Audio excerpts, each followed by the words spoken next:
سلام به همه دوستان و همراهان عزیزم. امیدوارم در هر جای این گیتی پهناور که هستید و به هر کاری که مشغولید حضور خداوند رو در کنارتون احساس بکنید و کارهاتون به بهترین و راحت ترین شکل ممکن پیش بره. با هم آماده میشیم برای گرفتن فال امروز. هر نیتی که در ذهنتون دارید، نیت کاری، احساسی، تحصیلی، هر نیتی که دارید انجام بدید. تا چند ثانیه دیگه میریم سراغ دیوان و من غزل و تفسیرش رو براتون میخونم.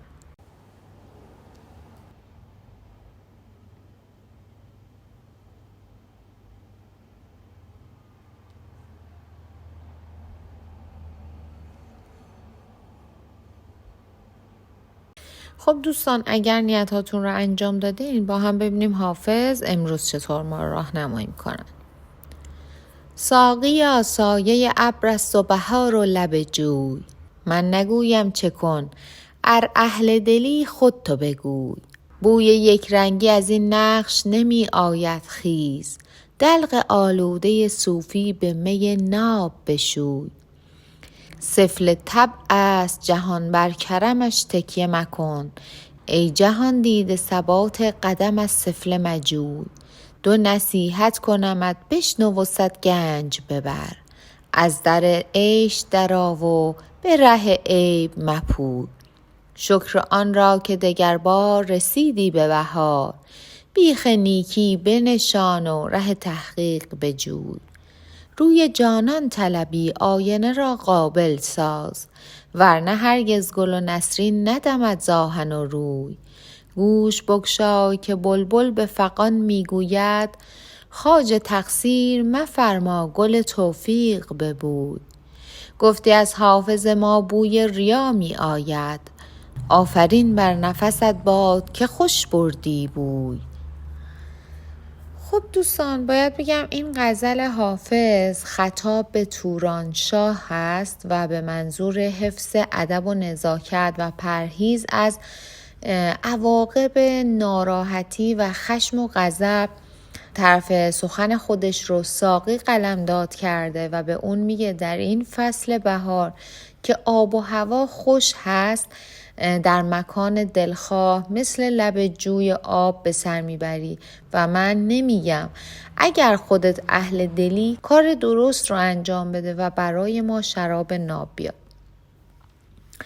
اما در تفسیر این غزل حافظ میگه شاید مشکلات بزرگی در زندگیتون نداشته باشید و خیلی وقتا مسائلی که براتون پیش میاد مشکلات پیش پا افتاده باشه و خیلی ها نسبت به شرایط شما غبطه بخورن، دوست داشته باشن جای شما باشن، اما مسائلی که شما سخت گیری میکنید علتش کمال طلبی شما هست، آرزوهای زیادی هست که در سر دارید.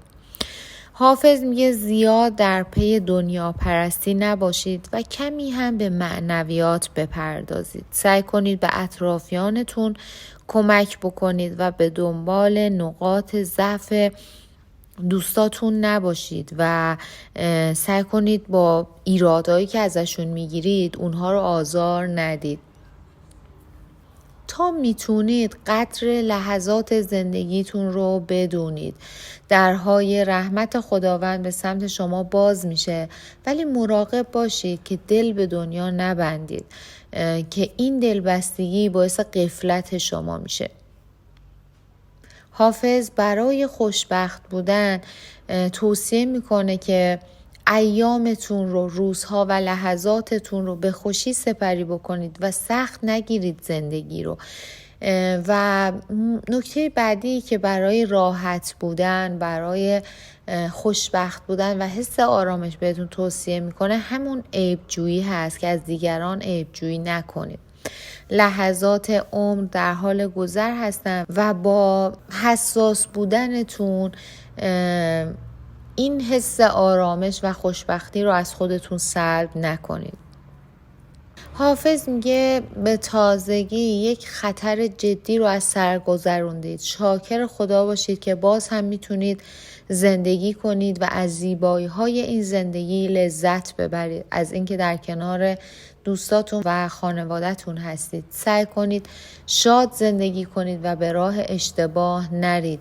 الان زمان رسیدن به آرزوهاتون هست. سعی کنید کوتاهی نکنید و قدر لحظاتتون رو بدونید.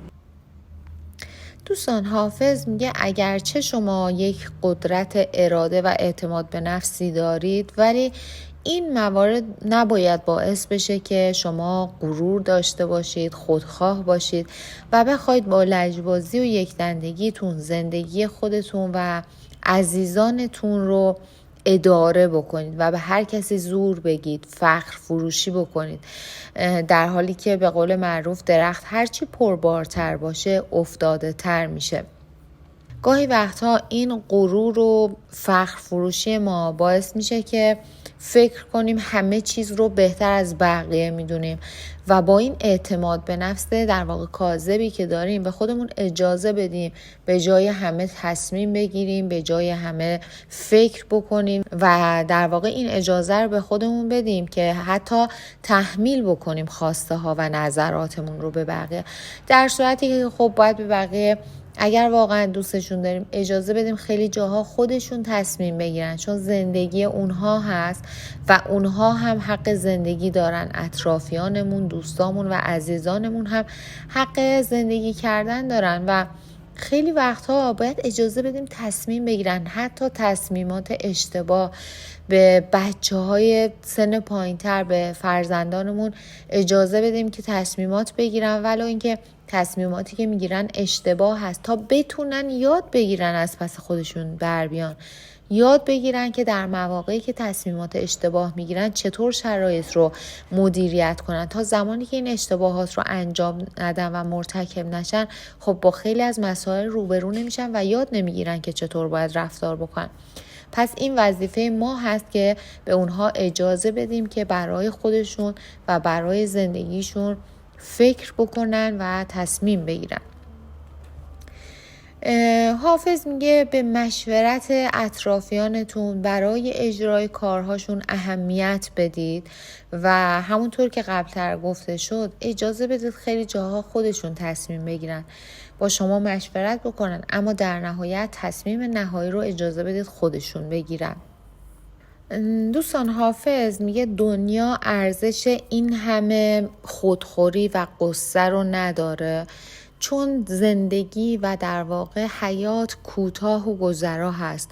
همونطور که گفته شد نباید دلبسته دنیا باشید، چون این دنیا به هیچ کس وفا نمیکنه. بدونید اون چیزی که از زندگی حاصل میشه و به دست میارید در واقع محصولی هست که خودتون قبلا اون رو کاشتید.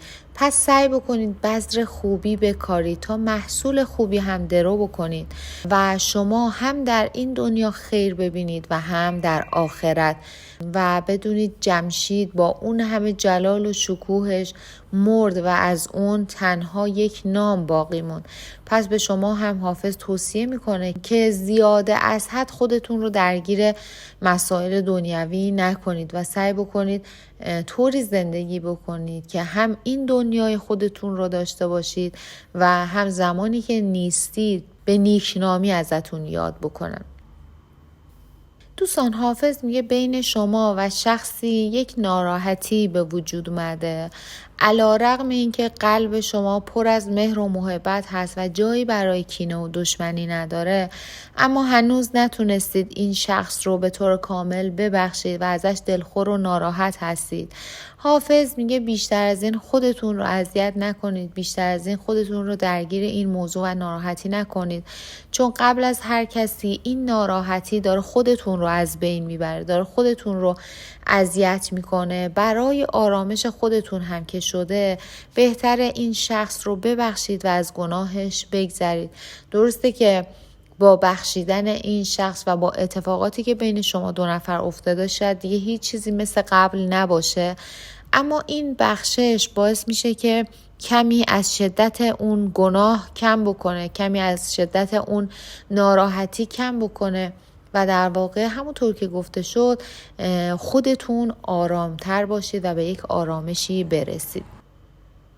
دوستانی که نیت کاری یا نیت مهاجرت داشتن، حافظ میگه به امید خدا تا 3 وعده دیگه چیزی که در انتظارش بودید برای شما اتفاق میفته. حالا این مهاجرت برای تحصیل بوده یا نیتتون کاری و در واقع ارتقای مقام بوده، ترفیع درجه بوده. این ترفیع درجه یا این پیشرفت کاری و مهاجرت به امید خدا تا 3 وعده دیگه براتون اتفاق میفته. در مورد دوستانی هم که نیت فرزند داشتن، باید بگم به امید خدا پسری در خانواده شما متولد میشه که با تولد این فرزند گرفتاری های شما و عزیزانتون هم رفته رفته حل میشه و قدم این فرزند به خانواده شما مبارک هست.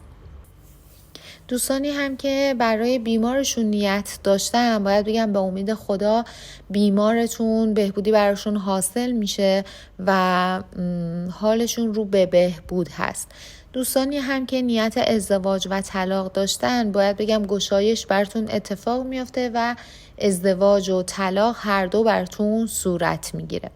دوستان عزیزم، ازتون ممنونم که امروز هم وقتتون رو در اختیار من گذاشتید و با من همراه بودید. همونطور که قبلا هم بهتون گفتم، یکی از لذت بخشترین کارهایی که من بین کارهای روزمرم انجام میدم اینه که ببینم ویدیوها چند تا ویو خورده، چند نفر به جمع ما اضافه شدن و بهترین قسمت این کار برای من خوندن کامنت های پرمهر و محبت شما عزیزان هست که این انرژی و این انگیزه رو در من ایجاد میکنه که فارغ از تمام مسائل و مشکلاتی که دارم، چه در محیط کارم و چه در منزل، اما دوست داشته باشم ادامه این راه و ادامه این مسیر رو با شما و در کنار شما عزیزان طی بکنم. خیلیاتون به من محبت دارید، به من لطف دارید، در تلگرام با من در ارتباط هستید. از مسائل و مشکلات خیلیاتون مطلع هستم.